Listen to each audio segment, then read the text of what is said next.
Hello, my friends. Spring is springing, and I have been working on the May Human Design Transit Report, and I was focusing on Beltane, which is May 1st, and there was so much that I wanted to say about that I'm shooting a short video that's about Beltane. That's what this video is. And then I may be a day or two late getting you the May Transit Report because I'm working on this one right now. Beltane is a beautiful celebration of the return of life, and in the earth-based spirituality that was indigenous to old Europe. Beltane was the beginning of summer. It's known as a cross-quarter day. It's halfway between the spring equinox and the summer solstice, but it was really kind of considered the beginning of summer. Because, by the time we get to the solstice, right, we've already got the longest day, and then the days are going to start getting shorter. And yes, we have the hotter period of time, and yes, we have, the growing time for food and the harvest time and all of that. But still, there is an energetic around this being the beginning of summer because we're still expanding in terms of the days getting longer and longer. And so it is a very special day. It's a celebration of really life force energy. Traditionally, it's a celebration of sexuality and fertility and our ability to create new people as well as to grow food. And so it's really a beautiful holiday. People used to do, big bonfires and stay up all night and party and like that. So I was looking at the human design chart and I was like, wow. There is really, really a lot going on here. So I wanted to dive in and share that with you. Okay, that's what we're going to do today. So let's get started.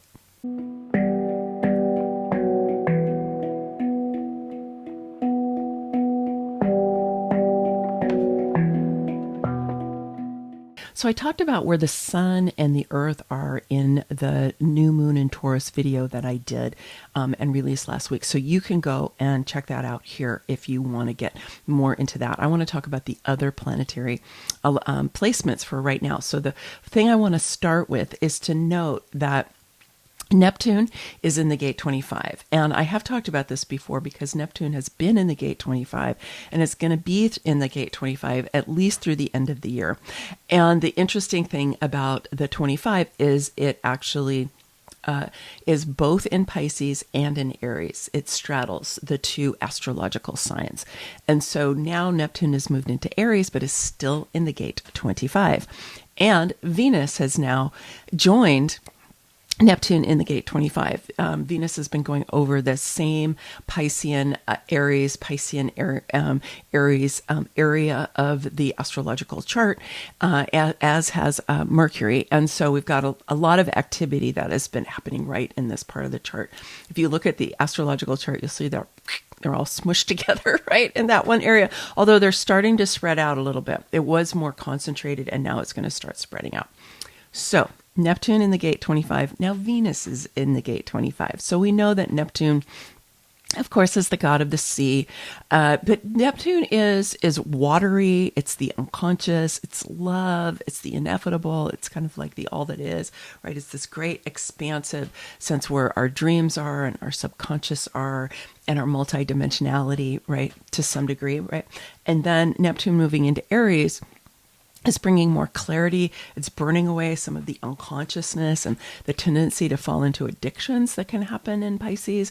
And so Aries is really burning that away so that we're getting more clarity and we're also getting more agency. Like we have this oomph and this ability to move forward. And so that's really what Neptune is starting to experience now. Now, of course, Neptune is going to be in Aries for like 14 years, and it's going to be in the 25 for quite a while. My ephemeris ends at the end of this year, so I haven't gone and checked, but I'm sure it'll go into 2026. So in any event, it's a long transit, right? And so it's really influencing all of us. And here we've got Venus coming in, which is our values in human design, and our divine feminine energy, right? Our divine feminine energy. And Venus is now moving forward. She is retrograde and now she's moving forward. And so we've got energy that's moving forward. And Neptune's moving forward really slowly, but moving forward. The gate 25 is getting a lot of spiritual energy highlighted in it. And it's interesting because it is the gate of spirit. It is known as the love of spirit. It's on the G center, which is the center for love and lovability, identity, and direction. And so that 25 is this really beautiful energy around what is our relationship to spirit, right? And now that Neptune has moved into Aries, and we've got this more agency behind it. It was always a good time when Neptune was in the 25 to create a spiritual practice, but now you might be getting more clarity about it, and you might be getting more understanding about what it is that you would like to be doing for that. And you might also feel like you've got this agency that will enable you to do that, when before you might have felt a little more watery and not quite, I don't know if I want to move forward, but now you've got that there. And then Venus is saying yes, and honor the divine feminine. Honor your most closely held values. Really make sure that this is in alignment for you and that your spiritual practice is going to support you in doing that. So this is a really powerful alignment. Venus is just going to be there for a little bit longer. Neptune's going to be there. But then the other thing I want to show you is that the 25 is also connected to the gate 51 right now. You can see the full channel there. And that is because we've got Mercury in the gate 51. So that 25 and 51 are right in that Pisces Aries part of the chart. And so now Mercury's in that 51, and they're creating this really beautiful channel that goes from the G center to the will center. And so let's just remember that the G center and the will center are the heart chakra. According to the law of human design, the heart chakra split into two at the end of the 18th century and created those two chakras, so two centers.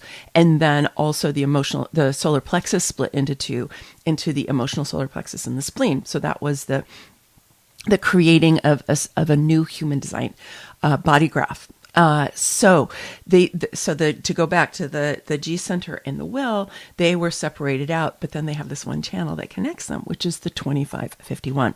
So if you just think of it as the connection within the heart, right? And it connects the love and the lovability and the identity part with the power, because the will center is power. The will center is a motor. It's not the strongest motor in the chart, but it is a pretty strong motor. But it also is meant to be used for shorter periods of time, because willpower is not something you want to live out of all the time. It will fry you, okay? So you don't want to live out of willpower, but we do want willpower when we need it, right? And sometimes we do. And the G center is also the center for value and for money and for worthiness, and for our ability to be able to, sort of manage resources, to work well with others, to enroll people in projects and things like that. So we've got this will center lit up, and we all have this right now while this alignment is happening. And most people have an open will center. It's not that common to have a defined will center. So take advantage during this time of being able to use that extra oomph around your heart. And you can use this, like I said, to create a spiritual practice for you. This channel is known as the priest or the priestess or the shaman in traditional human design, or the channel of initiation in quantum human design. And so it is an energy about being able to create our own breakthroughs, about being able to initiate ourselves and others into higher consciousness. Do you think we need this kind of energy right now, given what's happening here on planet Earth? I think we do, right? It's like when we see violence and coercion and wars and, all the things that are happening, that we're like, wow, that feels like a throwback, right? And it is a throwback because it's the last gasp dying energy of the Age of Empire.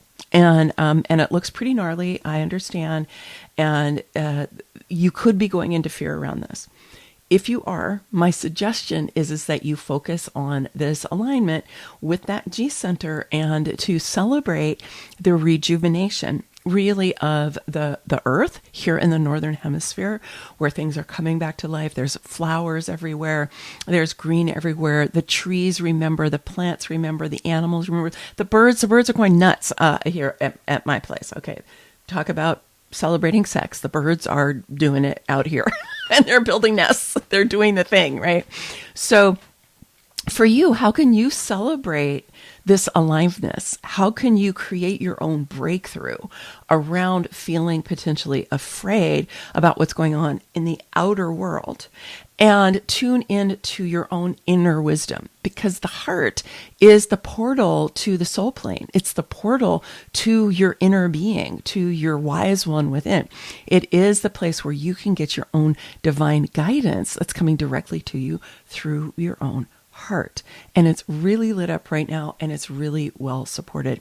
So I encourage you, if you can, to just take some time, particularly on Beltane, May 1st, if you can, but you just in this window, to be really kind of juicing up your commitment to your own spiritual practice, to your own values, to the rising of the divine feminine, which is good for everyone because it's bringing in the energy of care and of vision and of compassion, of creativity and intuition. I mean, so many things are coming on with this. And I know that when we've been kind of going back and forth, this is Pisces, Aries, all these different planets have been doing this. I've been talking about this. The astrologers have been talking about it. So you probably have plugged into that.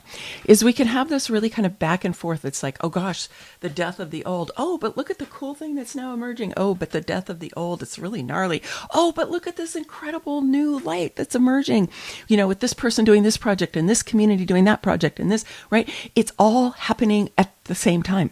It's all happening simultaneously. And so you have the opportunity to choose, what do you want to focus on? Do you want to focus on the nasty stuff that's happening around the old order dying away? Or do you want to focus on the beautiful new things that are emerging? And sometimes we have to focus on the nasty stuff that's falling away because it comes close into our lives. I'm aware that this is happening for people. And yes, we do need to be aware, and please do your best to stay out of harm's way as much as you can. But do what your heart says, right? And if your heart directs you in a certain way, then listen to that, because the heart is a great source of insight for all of us, whatever the definition is in your chart. But all of us have this 2551 lit up for now. Then the second alignment I wanted to bring your attention to is that we have 2 of the 3 leadership gates in the chart being lit up right now. So Jupiter is in the gate 45, which is tribal leadership. And then Mars is in the gate 31, which is collective leadership. Okay. So the 45, traditionally we call the king or the queen gate. I like to call it the sovereign gate, because we can all be sovereign, whatever gender or no gender you choose. And then it's also been renamed distribution in quantum human design, because the idea here in tribal circuitry is that we're managing resources, right? And we're seeing what resources do we have and how do they need to be distributed. So in its shadow expression, the 45 absolutely can be dictatorship, right? It's called the king or the queen, right? It could be royalty, it could be dictatorship, it can be authoritarianism, it could be all of those things, which is basically where the resources are brought together up to the top and they're held by a small group of people. And we've been seeing this happening very much so in our world today. So there is that trajectory of that shadow state of the 45 that's happening. But at the same time, there's also a huge amount of beautiful energy about everyone taking command of their lives and growing their own sovereignty. And you can imagine this is really exciting for me, because I've been working with sovereignty and teaching people about sovereignty for decades. Right? And now it's really, really coming to the fore. We see so many people are talking about it. And kind of the spiritual message that is coming from so many different sources is about us reclaiming our sovereignty. And one place you probably heard me talk about it is about Pluto moving into Aquarius. And Aquarius is very much about personal sovereignty, but in the context of community and aligned with cosmic consciousness. And so we want to be able to grow our sovereignty for sure. But here, remember, this is tribal. So if it's tribal, we're also taking account of the community. How does what we do influence the community? How does what the community do impact me? So it's a dynamic relationship between the individual and the group. And that's ideally how tribal energy works. It doesn't just mean individuals don't matter and we just have to do whatever is good for the group. We want to have both, right? And we want to be able to honor the diversity, because diversity is our wealth. So with that 45, one of the things you can do is just to be really looking at how are you owning leadership for yourself in in your family, in communities you're a part of, in your neighborhood, in any organizations that you participate in, whether those are online, virtual, or whether they're in person, they're in, nearby for you, whatever it is, just be looking at, are you falling into either that more, power over kind of energy, which can happen, especially when you're afraid. We tend to, want to kind of control things, right? Control things that are outside of us. Or are you feeling diminished and at the mercy of outside forces that are trying to coerce and control you, right? Because that's the disempowered aspect of the 45. And the awakened aspect of the 45, the really empowered and spiritually elevated expression of the 45, is about being very strong on the inside, very strong on the center, and recognizing that there really is enough for everyone. We really are in this together. We can evolve out of this fighting over resources and this kind of, you don't like what I say, I'm going to cancel you or blow you up or whatever it is, right? Like we're evolving out of that. And you can do that for yourself just by embodying that more awakened and more enlightened and more compassionate expression of that gate 45. Then the gate 31 is known as democracy or the democratic leader. It was kind of the position of the president. That's the way it was thought about before. And I really think of this as the New World leader. That's what I call it, because it is this big movement of collective energy, right? Collective is the big, it's like all the tribes. And so there's this big collective movement forward into a new way of being. And so the old way that we saw, again, the 31 can fall into shadow by falling into authoritarianism, right? It can do that too, because it is world oriented, right? It's much bigger in terms of its orientation. So it absolutely can fall that way. And the channel was, in traditional human design, was known as the channel of the alpha, right? So the 31 is like the alpha, right? So you can see how the resonance of a kind of hierarchical structure was still there in traditional human design, whether it was the king or the queen, right? Or the president or the alpha. And so we're evolving the human design system also so that it is more in alignment with what's actually happening now and what we're evolving into. And so you can also be looking at what's your relationship to greater leadership on a larger scale. And of course, it's happening in the political world, right? There's a lot of strife. There's a lot of conflict. There's a lot of threats. There's a lot of, right, mishigas, insane chaos and so on going on in the political realm. But there's lots of other places where more global leadership is taking place. It doesn't have to just be in politics, because we live in a world where we are connected globally. I have a global community and my sovereign sisterhood and the programs that I do, right? I've got people from many different parts of the world. And so this is a way for us to be kind of looking at how are we participating in a global consciousness. And again, elevating that consciousness to its highest expression, where we are evolving out of might makes right, power over is the only way to win. We have to fight, right?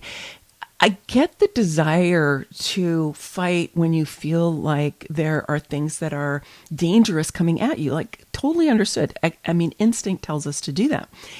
And is it serving us, right? Is it serving you? And is there another way? And so I just invite you to consider that. I don't have all the answers, like at all, right? But I do look at how astrology and the human design is saying, look here, pay attention here, right? That 2551, right, which is all about our spiritual awakening. It's the awakening of the sacred heart, if you will, right? It's powerful. And if we can use that as the basis for both tribal leadership and collective leadership, wow, what could happen? So that's what I choose to focus on and to imagine, to give my imaginative power. And remember, Pluto is still in the gate 41, going to be in the gate 41 for like 4 years. So the gate 41, which is the gate of imagination, the gate of imagination. So how can we use the power of Pluto here, right? To be clearing out, right? The places where our imagination has gotten co-opted or colonized by outer forces that are telling us to think this way, think that way. I know we're in a time where it's hard to know what to believe sometimes because so much information is coming out now, so many different points of view. I totally get it. It's kind of like, wow. And you know, one truth is that our human psyche and is not really designed to digest the amount of information that's coming at us all the time, which is, I think, why we check out, you know, because we're like, oh my God. I heard one person say recently that she was talking about her grandmother, and she goes, you know, the amount of information that I have to digest in a year is what my grandmother digested in her entire life. It's kind of interesting to think about what that does to our nervous system. So I get it if you're like, wow, I don't know what to believe. There's so many things out here. Granted. And if you start to look inside, right, and you go in and you build that spiritual practice where you can hear or see or feel your own inner being, your own divine self, speaking to you, guiding you, helping you to create your own breakthroughs. So you don't have to wait until something comes from the outside to have a breakthrough. You get to go, wow, I've been thinking in this really limited way all this time. I'm going to have my own breakthrough around that. I've been having this happen to me like a lot for a couple years, but accelerated in the last 3 to 6 months. And so if you're experiencing that, it's great. Use the energy to create breakthroughs for yourself. Use the energy to move into perspectives that maybe were never available to you before. I know I've been becoming open to things. I used to be very like, I don't believe that. No, I don't think so. And now I'm like, I don't know. Maybe that is true. Maybe that is. Wow. What if it were true? And so I'm much more in a state of being like, wow, what if that were true? Right? And so I just suggest that you lean into this during this Beltane time. Know it's the beginning of summer, knowing it's a time of celebration, of fertility, of the life force in the living world, of our ability to come back and be resilient even when things are hard. I do want to say I think the month of May is going to be easier than the last couple of months have been because everybody's going to be moving out of that Pisces and into Aries. We're going to have less of that back and forth. We don't have Pluto and Mars squaring off against each other, actually opposing each other, right? So things are going to be a little bit easier, I think. Still potent, still profound, but maybe just not so irritating in terms of not quite know which way to go or which way the energy is moving. All right, my dears. So Beltane is a beautiful time. Go and pick some flowers. Go lie down in the grass. Put your back against a tree. See the blossoms that are coming out. Let the living world nourish you. Let it heal you. Let it fill you with possibility because it's amazing. Even with all the things we have done to the living world, it still comes back every spring. All right, my dears, many blessings, much love. Look for that May transit report soon. It'll come out in the next few days. Many blessings. Bye for now.